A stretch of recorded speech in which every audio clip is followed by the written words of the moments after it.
네, 안녕하십니까. 국제정치 연구이론 네트워크, 국제정치 이론 연구 네트워크죠. 네, 니트라고 저희가 부르는 이 저자와의 대화를 시작하도록 하겠습니다.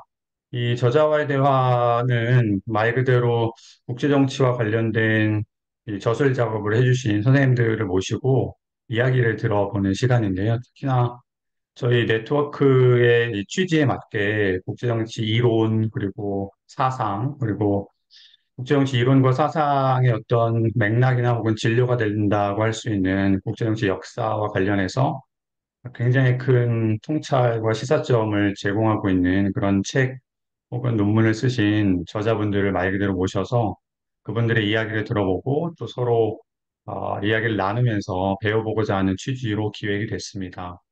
그리고 이 저자와의 대화는 사실 저희가 기획을 하고 처음으로 하는, 오늘 이제 처음 하는 거고요. 그래서 사실 제 개인적으로는 가장 뛰어난 국제정치학자를 모시고 싶었어요. 처음이기 때문에. 근데 그 바람이 이제 현실화돼서 드디어 전재성 교수님을 모실 수 있게 되었습니다. 다 뭐 아시는 것처럼 전재성 교수님에 대한 이제 소개는 사실 길게 할 필요는 없을 것 같고요. 워낙 많이 알려주셨고 여러분들 다 아시기 때문에 그래도 그래서 이제 짧게만 소개를 좀 해드리면 지금 현재 서울대학교 정치외교학부 교수님으로 계시고요. 그리고 전통 있는 저희 국제정치학회, 한국국제정치학회 회장을 역임하셨습니다. 65대 회장님으로 일을 하셨고, 또 서울대학교에는 국제문제연구소의 소장님을 역임하셨고, 또 외교부 정책자문위원장도 역임을 하셨고요. 또 지금도 뭐 외교부, 국방부, 통일부 등등 정책자문을 계속하고 계시고, 또 동아시아연구원의 국가안보연구센터의 소장으로서 아주 폭넓은 학술 활동을 하고 계십니다. 그래서 전공은 뭐 아시는 것처럼 국제정치 쪽인데요. 저희가 국제정치를 한다고 하더라도 아주 브로드하게 보면은 뭐 이론의 방점을 짚고 하는 경우도 있고 혹은 현실 사례나 정책적인 관심을 갖고 하시는 선생님들도 계신데 우리 전재성 교수님은 양쪽을 모두 다 섭렵하셔서 전공 내지는 주요한 연구 관심으로 이렇게 연구를 하고 계시고요. 특히나 우정치 이론이나 사상 부분에 있어서도 굉장히 그 진폭이 넓게 그 논의를 하고 계시고 또 말씀드린 것처럼 그런 사상이나 이론의 기초가 되고 있는 국제정치 역사에 대해서도 굉장히 좋은 연구들을 해주고 계십니다. 또 정책적인 부분에서도 역시 말씀드린 것처럼 관심이 많이 계셔서 미국의 외교안보 전략이라든지 미중 패권 문제라든지 혹은 뭐 북한의 핵 문제라든지 한미동맹 문제라든지 등등 이 정책과 전략에 관한 그런 많은 연구 문헌들도 출판해 주셨습니다. 그래서 사실은 연구 문헌, 뭐 보고서, 또 책, 공저자까지 포함하면 수백 편의 퍼블리케이션이 있는 걸로 알고 있는데요. 그걸 다 소개할 수는 없고 그중에서 핵심이 되는 또 단독 저서만 제가 제목만 말씀을 드리면 일단 2011년도에 동아시아 국제정치 역사에서 이론으로라고 하는 제아의 책이 나왔고요. 그리고 2012년도죠. 2012년도에 정치는 도덕적인가 라인홀 리버의 초월적 국제정치 사상 책이 또 나왔습니다. 그리고 이제 최근 들어서 2020년도와 2022년도에 두 권의 책이 나왔는데요. 첫 번째가 동북아 국제정치 이론, 불완전 주권 국가들의 국제정치라는 제아의 책이고, 또 가장 최근에 나온 책이 이제 주권과 국제정치, 근대 주권국가 체제의 제국적 성격이라는 제목의 책이 되겠습니다. 그래서 제가 이해하기로는 이 두 권의 최근의 책, 이 동북아시아 국제정치 이론, 불완전 주권국가들의 국제정치, 그리고 주권과 국제정치, 근대 주권국가 체제의 제국적 성격, 이 두 권의 최근 책을 묶어서 아마 오늘 말씀을 해 주실 거라고 생각이 들고요. 이 정도로 제가 아주 간단하게만 우리 전재성 교수님 저자를 모시고 소개를 해드렸고요. 충분한 시간을 갖고 선생님께서 말씀을 해주시면 좋을 것 같습니다. 네. 네, 감사합니다. 방금 굉장히 과분하고 상세하게 소개를 해주셔서 너무 감사드리고요. 오늘 이렇게 좋은 자리에 불러주셔서 너무나 감사하고 영광입니다. 그 앞에 활동하시는 거 저도 굉장히 유심히 보고 있고 또 저 유튜브 내용도 틈틈이 들어가서 보고 있고 그렇게 하고 있습니다. 그래서 앞에 해주신 아주 훌륭한 작업만큼 제가 말씀을 드릴 수 있을지 좀 걱정이 되긴 하는데요. 오늘 은 교수님께서 이제 불러주신 그 내용 관련해서 이제 두 권의 책인데요. 2018년경에 이제 써서 출판이 되는 과정이 있었고, 순서는 이제 주권과 국제정치가 먼저였고, 그다음에 동북아 국제정치론인데 내용은 좀 뭐 통하는 부분이 있고요. 그래서 시간도 좀 지났고, 사실 그 책을 내고서는 별다른 책에 대한 얘기를 할 기회는 없었던 것 같아요. 그래서 좀 잊혀져 있다가 다시 이제 생각을 좀 하게 되고 또 관심을 가져주셔서 너무나 감사한 그런 상황입니다. 책의 문제의식이랄까 뭐 그런 부분은 이제 지금 국제정치가 우리 탈냉전기가 사실상 끝나고 탈탈냉전기라고 하기도 하고요. 그래서 국제정치가 굉장히 폭넓은 변화, 저는 이제 복합 거시이행 이렇게 부르는데 그거의 전례가 될 수 있는 상황이라면 뭐 아시아로 하면 19세기 유럽 번역계의 편입, 그 저는 중세에서 근대로 넘어갈 정도의 그래서 보통 베스트팔렌 조약을 언급하시는 이론가들도 있고 탈중세 이행이죠. 그래서 이게 비단 냉전과 탈냉전과 같은 강대국의 세력 배분 구조의 변화뿐만 아니고 이 지구 80억의 정치적 조직 자체를 변화시키는 굉장히 큰 격변기에 우리가 살고 있다고 말할 수 있을 것 같아요. 여러 가지 의미에서.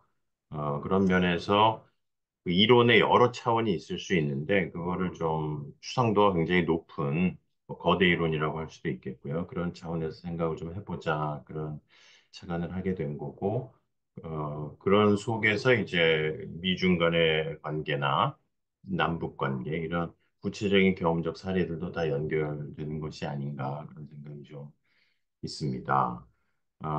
그런 면에서 이제 우리가 살고 있는 근대 주권 국가 체제, 보통 이 30년 전쟁을 마감한 베스트팔렌 조약에서 시작됐다고 해서 베스트팔렌 체제라고 저는 부르는데 뭐 좋은 명칭이기도 하고 또 부정확한 명칭이기도 하긴 하죠. 근데 우리가 그 안에 살고 있기 때문에 200개의 주권 국가가 평등한 형식적 주권을 가지고 이 80억의 인구를 오거나이즈하는 지금의 형태가 너무나 익숙하지만 사실은 뭐 어차피 지나갈 체제고요. 다음에 뭐가 올지는 모르지만 따라서 우리가 살고 있는 이 국제 정치 형태를 좀 상대화시켜보는 노력이 필요하다.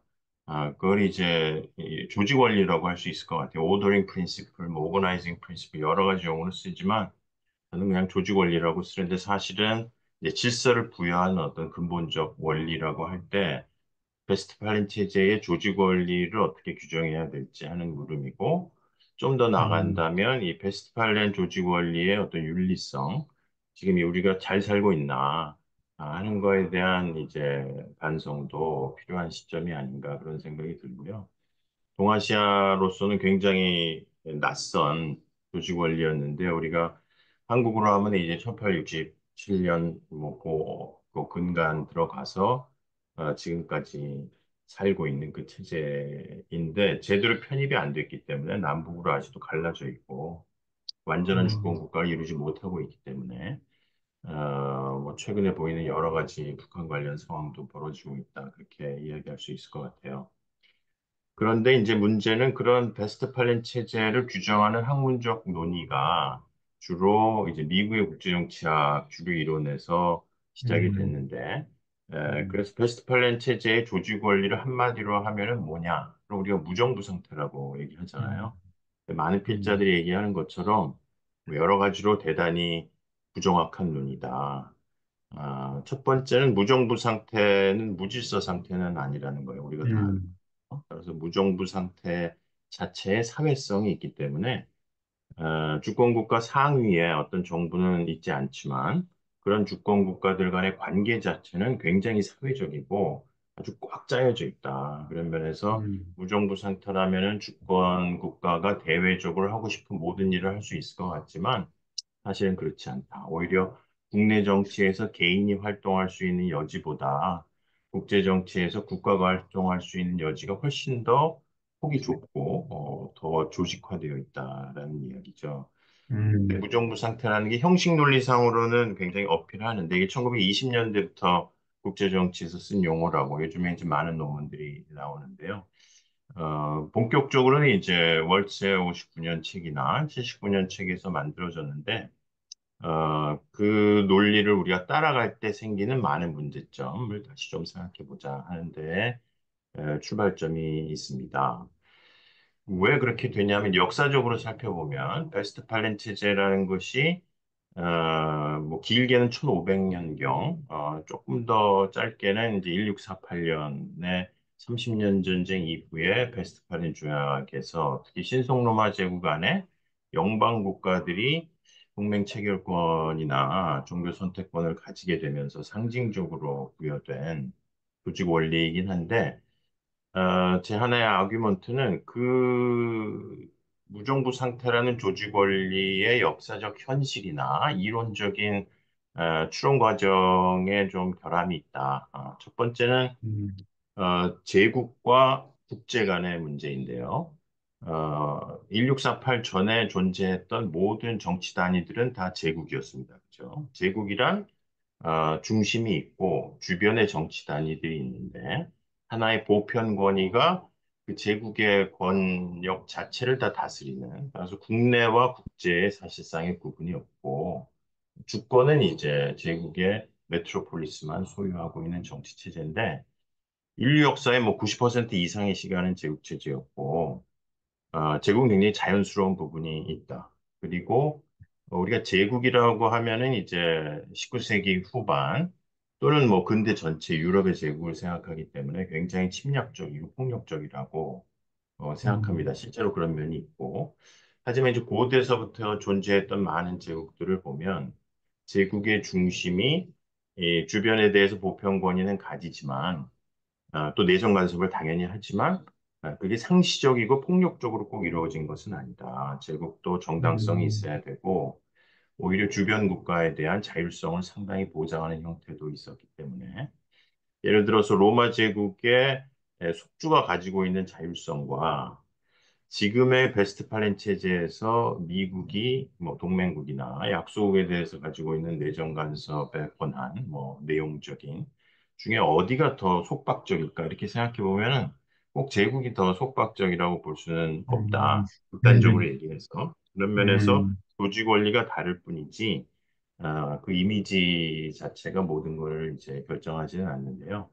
국제가 형성된 배경은 어쨌거나 제국 체제에서 나온 거잖아요. 중세의 그렇죠. 제국이 뭐 하나의 보편 제국으로 존재하다가 여러 개의 제국으로 갈라지고 그 제국이 전쟁을 통해서 영토에 기반한 주권을 갖게 되면서 영토 기반 주권 국가가 됐는데 처음에 이제 절대주의 왕정이었고 이 왕정들은 자기가 당연히 제국이라고 생각을 했죠. 뭐 부르봉 왕조라든지 합스부르크라든지 그런데 싸워 음, 보니까 이게 제국을 하기는 어렵구나. 이게 또 음, 유럽의 아주 독특한 인문주의적 환경인데 너댓 개의 국가가 비슷한 국력을 가졌기 때문에 음, 분열됐던 근대 초의 자원주의적 국제 질서가 제국으로 다시 돌아오지 못했다는 거죠. 음, 그렇게 된 음, 현실적 이유와 이제 사상적 이유가 있다고 볼 수 있는데 어쨌거나 제국으로 존재하던 제국 간 관계에서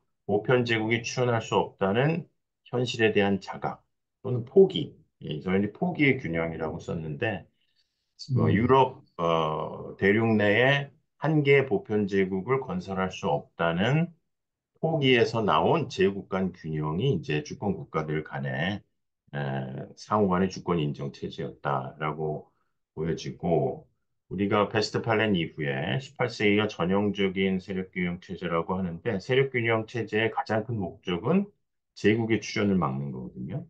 그건 다른 말로 해서 제국이 계속 출현될 거라는 두려움이 있었다라는 내용입니다. 그래서 음, 끊임없이 제국이 출현했고 나폴레옹 제국이 출현했고 망했고, 그 다음에 나치 제국이 출현했고, 망했고, 또 소련도 제국을 이루려 했지만, 붕괴했고, 뭐 지금 음, 보기에 따라서는 푸틴의 국가 체제도 다시 제국적인 양태를 보이고 있어서 우리가 주권 국가 체제라고 하지만 주권 국가 체제는 제국성이 계속 내장돼 있고 꼭 나쁜 건 아니다.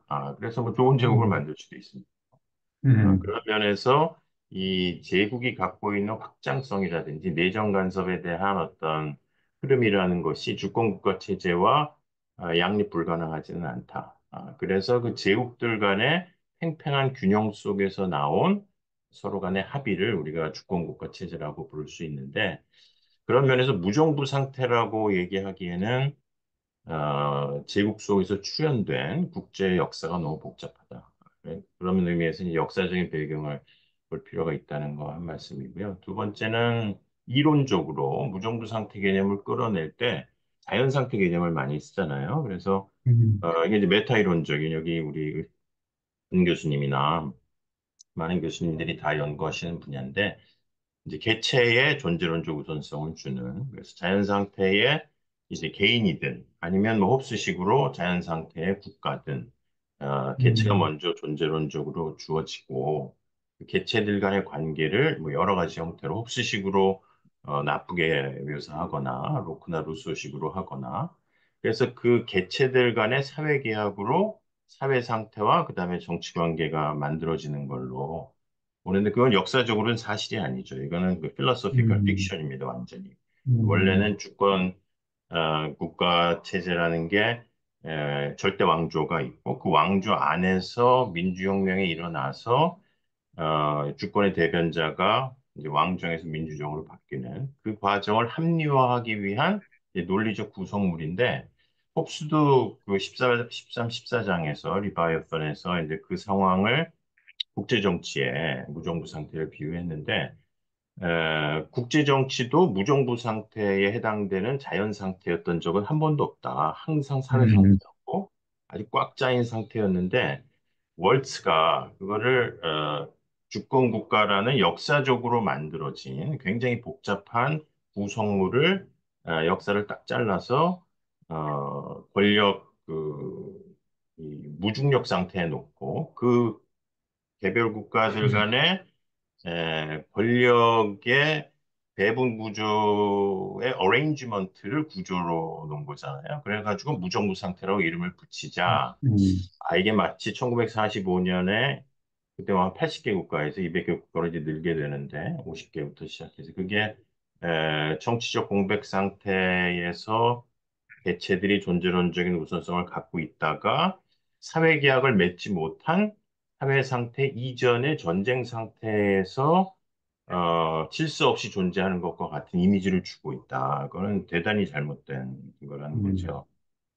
그런 면에서 무정부 상태란 상위의 정부가 있지는 않지만 주권 국가들 간의 고도의 사회 상태를 의미하는 것이기 때문에 무정부 상태라고 부르기는 어려운 부분이 있다. 그러니까 오히려 음, 국제사회학파가 얘기하는 것처럼 전쟁이나 무정부 상태 자체가 굉장히 사회성을 띠고 있는 것이기 때문에 유럽의 경우도 20세기 이전에 세력균형 체제를 유지했다는 것은 세력균형에 대한 규범적 합의와 전쟁을 제도로 서로 합의하고 있는 사회 상태 속에서 이루어진 부분이다. 그런 면에서 이제 국제 정치를 마치 무정부 상태인 것처럼 이제 보기는 어렵다는 거죠. 그래서 이제 아주 기본적인 조직 원리에 대한 논의를 하면 우리가 살고 있는 국제 정치는 유럽의 제국들이 굉장히 치열한 과정 속에서 또 나름대로 합의를 거쳐서 만들어서 제국들 간의 힘의 균형 속에 소위 무정부 상태라고 하는 조직 원리를 만들었지만 그게 아주 긴 역사성과 사회성을 가지기 때문에 45년부터 잘라서 보는 것은 이론적으로 굉장히 무리가 있다. 왜 근데 그렇게 보느냐? 구미의 국제정치 이론이.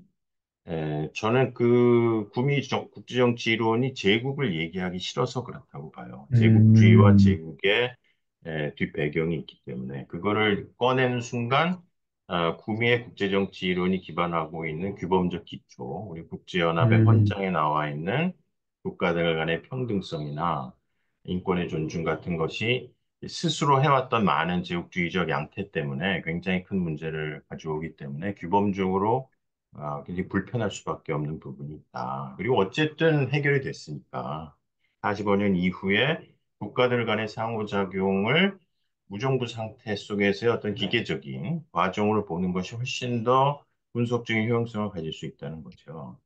뭐 그럴 음, 수 있다고 봅니다. 그래서 저는 국제정치 이론을 이제 뭐 논문에도 많이들 쓰시지만 세부 이론과 중범위 이론과 이제 거대 이론의 세 층위로 본다면 세부 이론 차원에서 국가들 간의 아주 전략적 상호관계만에 초점을 맞출 때에는 무정부 상태의 논의로 보는 것이 굉장히 효용이 높다. 아주 실증주의화된 이론의 경우에는 뭐 그건 좋은데 그 뒤에 깔려 있는 전체의 어떤 국제정치적 판을 놓고 볼 때는 역사성을 같이 봐야 될 때가 반드시 존재한다. 예를 들어서 뭐 남북 음, 관계도 북한이 적대적 국가론을 얘기하지만 그럼 국가 대 국가의 관계로 볼 수 있느냐? 그렇게 음, 볼 수 없는 한반도의 역사성이 있잖아요. 분단 국가가 되고 그전에는 이제 제국주의 체제 속에서 식민지로 떨어지고 그 전에 이제 음, 근대화에 실패했던 그 과정 속에서 남북 관계가 존재하는 거기 때문에 그런 거대 이론적인 기초가 남북의 아주 전략적 상호작용을 보는 데 영향을 미치고 있기 때문에 그건 이제 연결해서 볼 필요가 있다라는 것이고요. 그렇게 봤을 때 이제 기존의 국제법적인 여러 논의들, 그게 지금의 무정부 상태의 그 국가들 간의 관계를 잘 보여주는 것 같지만 사실은 국제법이라는 것 자체도 국제 정치의 어떤 상부 구조인 영향이 음, 더 훨씬 많아요. 국제법이 국제 정치를 규정하기보다는 국제 정치의 권력 관계가 국제법의 기본 음, 논조를 이제 정하기 때문에 예를 들어서 뭐 위튼이나 이런 19세기 실증주의 국제법 학자들 보면 주권을 굉장히 잘게 쪼갰어요. 완전 주권 국가, 4분의 3 주권 음, 국가, 뭐 반 주권 국가 이런 식으로. 그러니까 주권이라는 게 이도의 문제가 아니었고, 이 음, 주권을 갖고 있는 국가들이 승인해주고 주는, 그 승인한다는 건 불승인하고 배제하는 존재를 전제한 거기 때문에 그치. 굉장히 유럽 중심적인 그 소버레인니스, 디그리 오브 소버레인니스를 가지고 다른 국가들을 좌우할 수 있는 법적 체계였기 때문에 지금은 뭐 말도 안 되는 얘기 같지만 그건 국제정치 현실이 변해서고 국제법이 변해서 국제정치 현실이 변한 건 아니니까요. 그런 면에서 음, 국제정치가 흘러왔던 그 역사 속에서 주권 체제를 볼 필요가 있다. 그럼 음, 45년 이후는 뭐 이런 얘기가 의미 없는 거 아니냐? 어차피 그 법적 주권이 평등한 시대가 되었기 때문에 뭐 그렇게 볼 수도 있어요. 근데 만약에 한 2, 300년 후에, 2, 300년 후에 세계 정부가 만들어져서 모든 사람이 이제 80억, 뭐 100억이 한 정부 안에 살고 있을 때 2000년대를 돌아보니까 이 80억 인구가 200개 국가로 쪼개져 있는데 국력의 편차는 뭐 너무나 크잖아요. 미국과 뭐 아프리카의 작은 나라 예를 들어서. 근데 그 나라들이 법적으로 다 평등하다고 상정을 하고 있었다더라. 그리고 아프리카에서 굶어 죽어가도 이건 너네 나라 문제니까 뭐 우리가 도와줄 의무는 없다라고 그 당시 사람들은 생각했다더라. 라는 거를 보면 굉장히 이상하게 볼 것 같아요. 마치 우리가 노예가 있었던 옛날 사회를 윤리적으로 비판하는 것처럼 어떻게 음, 같은 80, 그때는 이미 지구적 정체성이 있을 테니까요.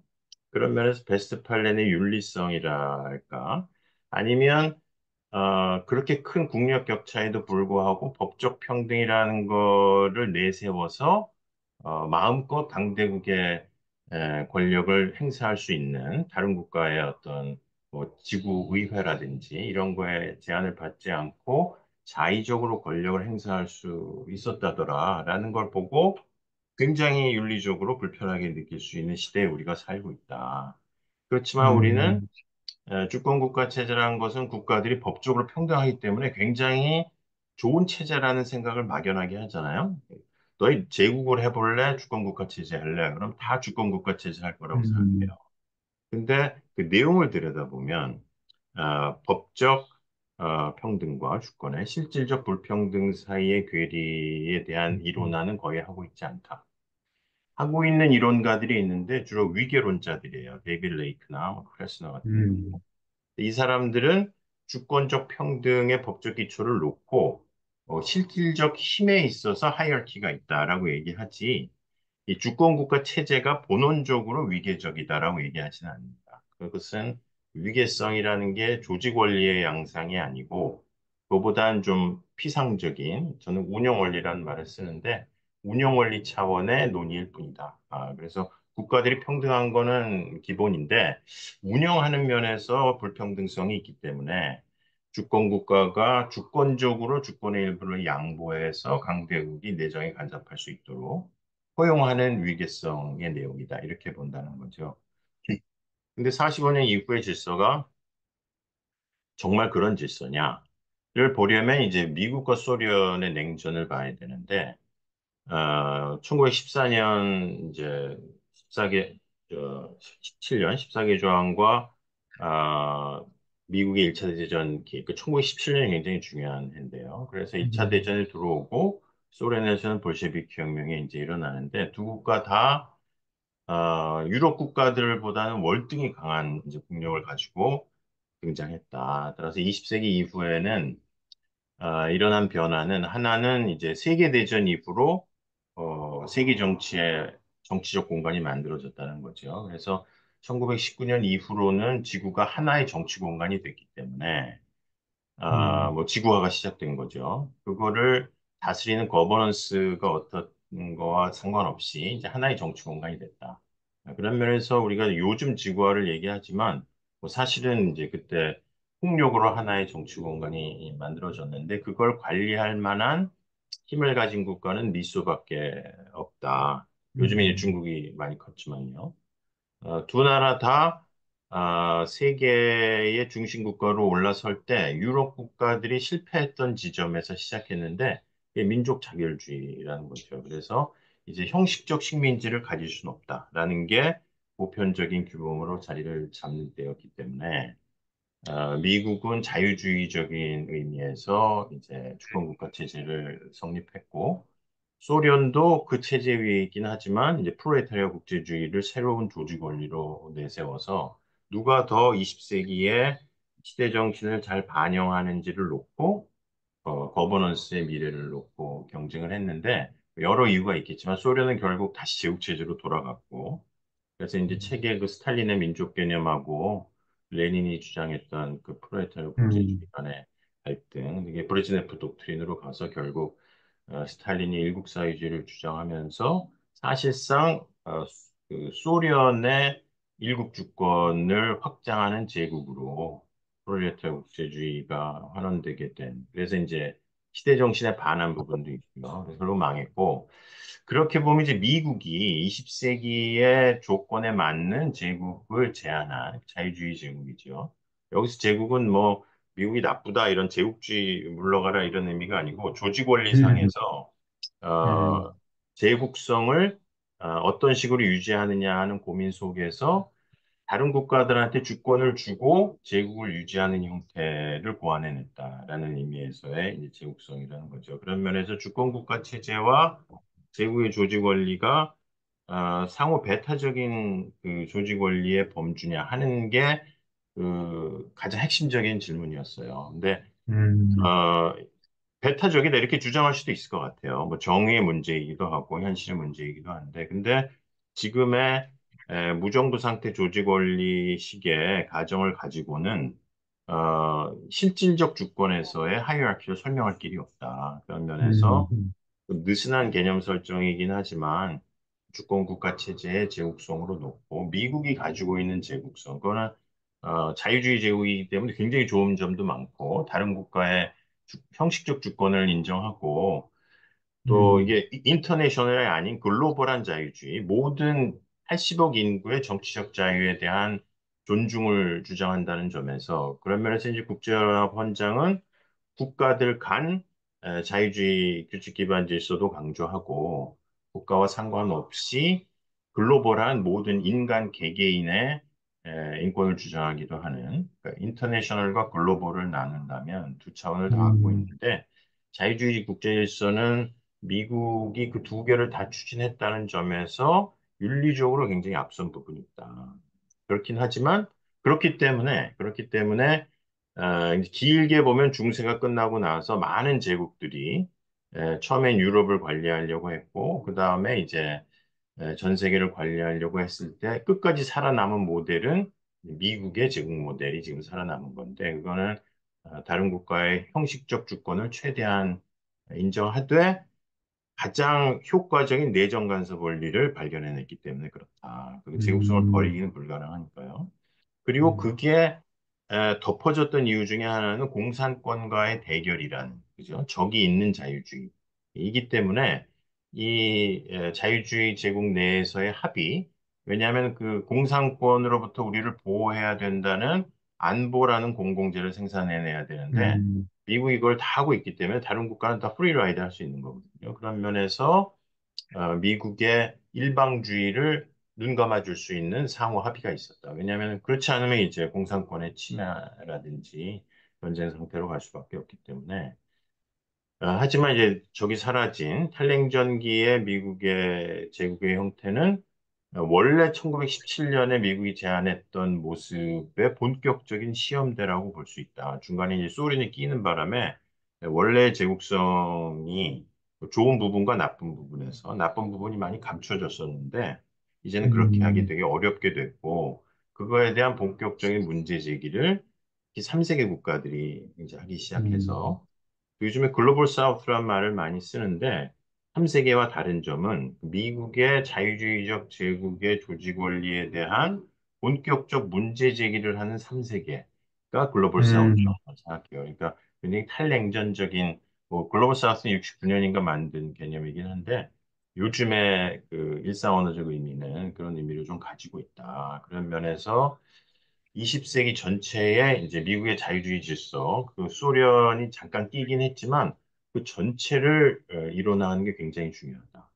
근데 이건 굉장히 큰 작업이라 그 음, 시작 단계라고 봐야 되는데요. 그렇게 될 수 있는 하나의 이제 이론적 근거로 그 칼 슈미트가 얘기하는 자유주의에 대한 비판론 음, 이제 좀 거기서 쓴 거였어요. 그래서 자유주의라는 것이 모든 그 주권의 소재지인 개별 인민들이 일반 의지로 권력한테 줬기 때문에 이 최고 권력자는 인민 의지를 반영하는 공화주의적인 정책을 펴는 것 같지만 그렇게 되긴 사실 어렵다. 그렇게 사전에 규정된 인민들의 약속 안에서 정치 상황이 벌어지는 건 아니기 때문에 예외 상태가 존재한다는 거죠. 그래서 예외 상태에서는 주권자인 뭐 대통령이나 총리가 사전에 만들어진 법에 의해 행동하기도 하지만 이제 법치주의와 민주주의의 간극이라고 할 수도 있고 예전에 차태서 박사도 좋은 논문 쓰셨던 것 같은데 그런 면에서 사전에 제약되지 않은 법적 제한을 넘어선 비산 상태의 결단 이거를 주권자가 음, 하는 거기 때문에 그건 국제 정치에서도 자유주의 국제 질서라고 해도 물론 위임받은 권력이 아니지만 패권 국가는 자유주의 규칙 기반 질서 안에 있기도 하지만 동시에 밖에 있기도 하다. 그게 뭐 아간벤이나 이런 사람들이 얘기하는 헌법 안에 음, 있지만 헌법 밖에 있는 권력으로서의 미국. 그 미국 권력의 자의성이 자유주의에 의해서 보장되기 때문에 지금 20세기 자유주의 질서 속에서 패권의 지위라는 것은 우리가 미국의 일방주의를 욕하지만 기본적으로 일방주의적인 것이다. 자유주의 질서라는 것 음, 자체가. 국제정치는 전쟁이라는 예외 상태가 사실 어떤 면에서는 보통 상태이기 때문에 그런 의미에서 주권 국가들 상위의 권력은 없는 것처럼 보이지만 그 국가들의 실질적 주권 상태에서 이 국가들을 좌우하는 사실상의 주권, 그건 이제 메타 주권이라는 용어로 썼는데 제국적 뭐 주권일 수도 있고요. 근데 어쨌거나 20세기는 그런 어떤 시대 정신이 이제 뭐 노예가 있을 수도 없고 주권 국가 간 불평등도 법적으로는 불가능한 시대에 그거를 선취한 제국 형태를 보인 국가들이 제국성을 유지할 수 있게 되어 왔는데, 냉전 끝나고 난 탈냉전기의 미국의 행태는 그런 그 탈냉전기의 시대 정신을 선취하기에는 너무나 후진적이었다는 거죠. 그래서 Rise of the West라든지 음, 지구와의 여러 문제들, 뭐 기후변화나 음, 거기에 필요한 공공재해 생산, 뭐 다른 선진국들하고의 관계, 냉전의 음, 패전국인 그 러시아하고의 그 안보적 관계 형성, 90년대 이런 게 다 실패했기 때문에 10년 주기로 나타났던 그 굉장히 강할 거로 예상했던 미국 주도 자유주의 질서의 많은 위기들, 9.11부터 2008년 뭐 코로나, 지금 중국의 도전과 우크라이나까지 그건 굉장히 음, 논리적인 규결인 부분이 있다. 그래서 음, 그 20세기 미국의 제국이 진화하지 않았기 때문에 국제정치 음, 자체는 진화했지만 그래서 지금 부딪히고 있는 문제가 있어서 그 버전의 자유주의 제국이 유지되기는 굉장히 어려운 상황이 되었다. 그렇다고 자유주의를 넘어설 거냐 하는 문제인데, 음, 자유주의가 갖고 있는 여러 정치 철학적인 근거들은 여전히 존재하기 때문에, 자유주의를 우회하기는 어렵다고 봐요. 다음 음, 제기했던, 그건 요즘 작업을 하고 있는 부분인데요. 그 얘기는 좀, 나중에 기회가 되면 말씀드리기로 하고요.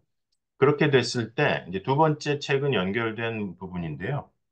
어, 주권과 국제 정치라는 게 그런 복잡성을 가질 때 20세기 1945년 이후에 자유주의 제국이 제국을 운영하는 양상 중에 가장 좋은 건 다른 주권 국가들의 주권성을 제약하는 것이다.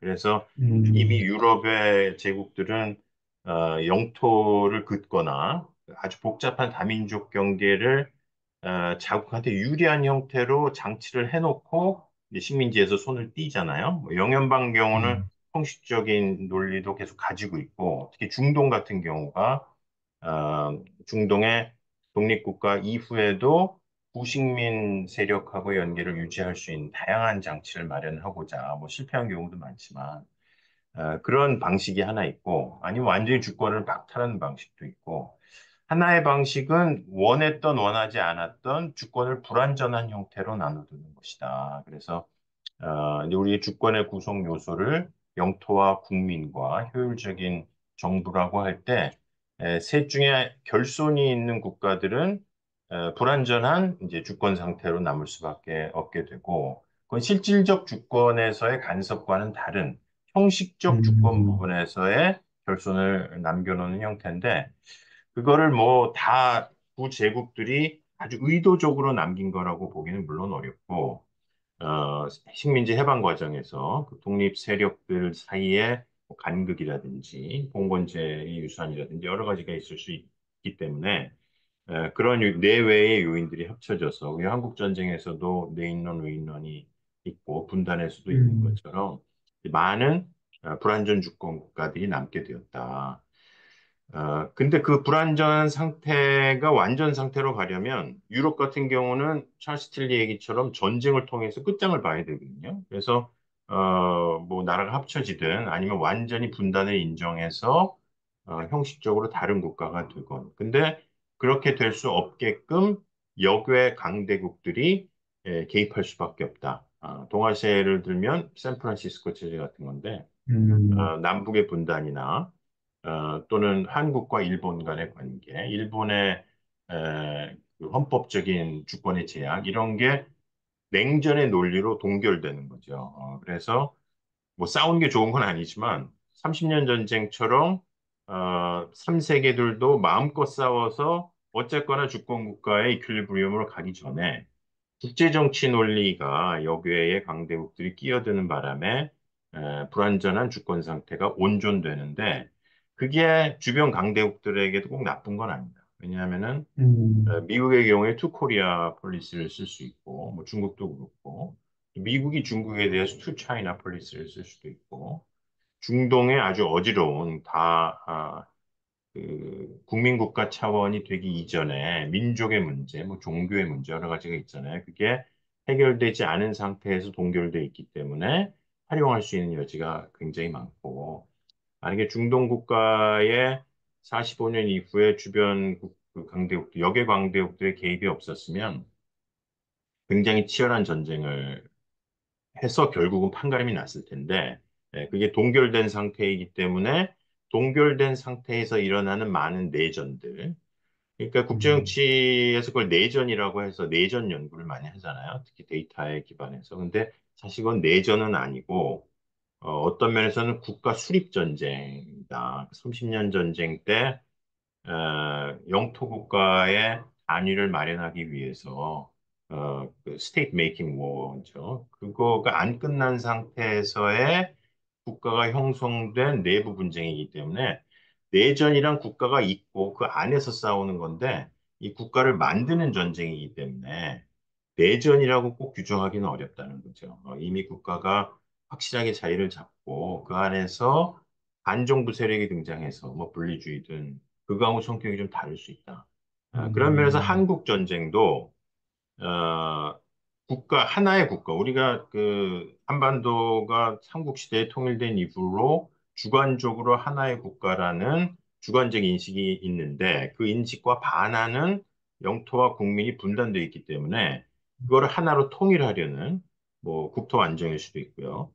북한이든 한국이든 다 그런 의식을 가지고 있잖아요. 그래서 유엔의 동시가입국이지만 주관적 인식 속에 하나의 국민국가를 만들어야 되기 때문에 이걸 내전이라고 보기는 어렵다. 국가 형성 전쟁의 측면이 굉장히 강하지.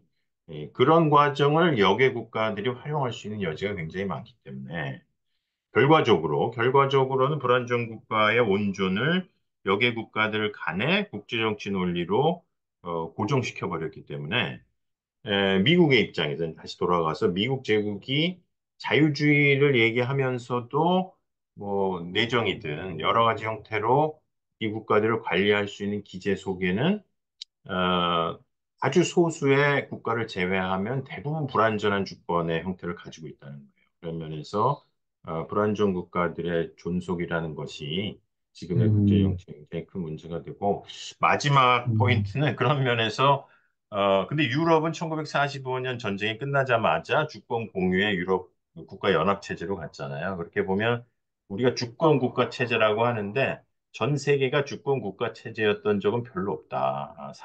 음, 45년까지는 유럽만 주권 국가 체제였고, 나머지는 이제 식민지나 제국이었고, 45년에 주권 국가 체제가 되니까 유럽은 국가 연합 체제로 가버렸기 때문에 나머지는 주권 국가 체제이기도 하지만, 그래서 우리가 주권 국가 체제라는 게 굉장히 잘 정립된 장기간의 조직 원리라고 생각하지만, 사실 역사를 보면 굉장히 트랜지셔널하고 그 과정이 음, 굉장히 정치적으로 규정된 부분이 있기 때문에 우리가 완전한 주권국가 체제를 만들려고 뭐 남북 통일이나 국제 평화를 논의하는 것 자체가 그런 면에서는 어, 어떤 면에서 국제정치 이론이 우리에게 준 그 음, 담론의 결과일 수도 있다. 그런 내용들을 좀 쓴 음.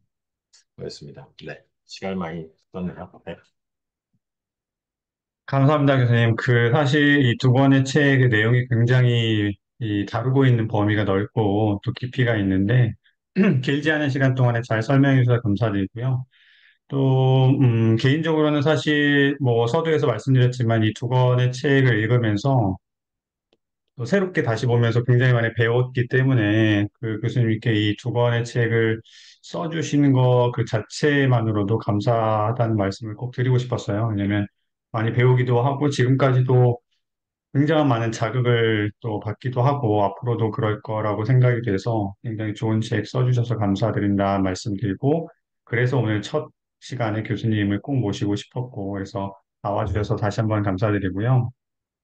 잘 설명을 해주셨고 너무나 많은 그런 제 생각에는 학술적인 컨트리뷰션이 굉장히 많고요. 또 동시에 정책적인 어떤 시사점도 당연히 많이 있는데 나름대로 그냥 정리를 제가 생각할 때 너무나 많지만 한두 포인트만 컨트리뷰션 측면에서 생각을 해보면 일단 동북아시아 쪽을 다룬 그 책에 있어서는 기본적으로 그 말씀해주신 문제의식처럼 왜 영내 국가들끼리 이렇게 적대 관계나 혹은 경쟁 관계가 지속되고 고착되어 있느냐. 근데 이런 것들을 이해할 때 혹은 평화 달성이 왜 이렇게 어렵냐라는 걸 이해할 때 저희가 보통은 말씀하신 것처럼 서구의 혹은 유럽이나 미국의 역사 경험에 이제 기초한 그런 메인스트림 이론들을 가지고 이해해 보려고 하는데 이게 이해가 안 되는 측면들이 분명히 있는 거잖아요. 근데 그런 것들을 해소하기 위해서 교수님이 강조하신 거는 이제 동북아시아 지역의 경험, 특히나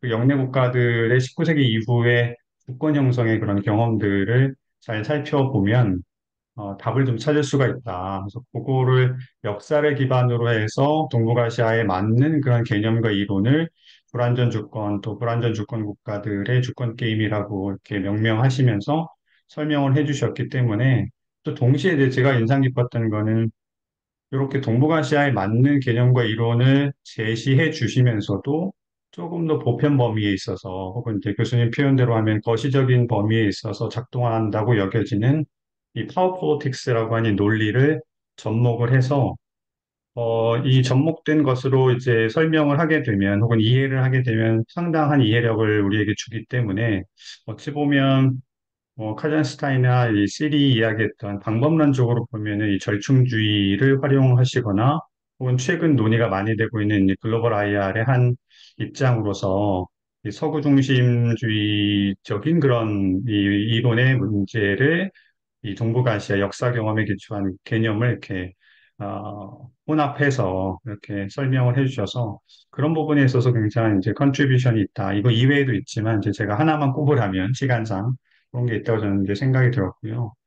또 더 큰 사실 역작이라고 제가 생각하는 굉장히 많이 이제 고민하고 배우고 했던 부분이 이제 주권과 국제정치, 근대 주권국가 체제의 제국적 성격의 이 제야의 책인데 굉장히 많이 배웠습니다. 굉장히 많이 배웠고, 특히나 이 책이 갖고 있는 함의 컨트리뷰션은 굉장히 많은데, 그 한 가지만 그냥 꼽으라면, 우리가 소위 얘기하는 그런 컨벤셔널 위즈덤을 넘어서는 그런 이 개념과 시각을 아주 설득력 있게 제시해 준 부분이 큰 것 같아요. 저한테 그렇게 다가왔어요.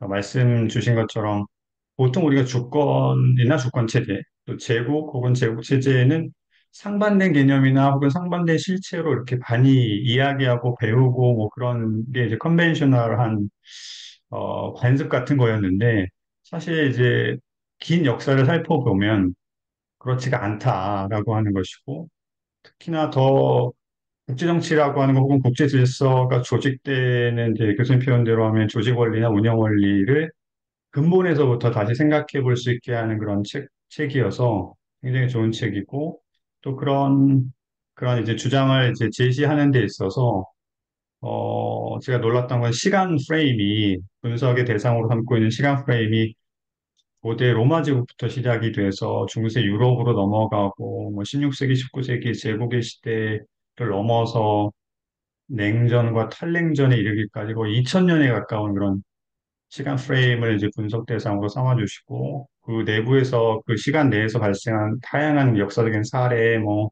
국제 사상, 국제법 사상가들의 논변 이런 것들을 다 이제 소개해 주시고 분석해 주시면서 그 결국에는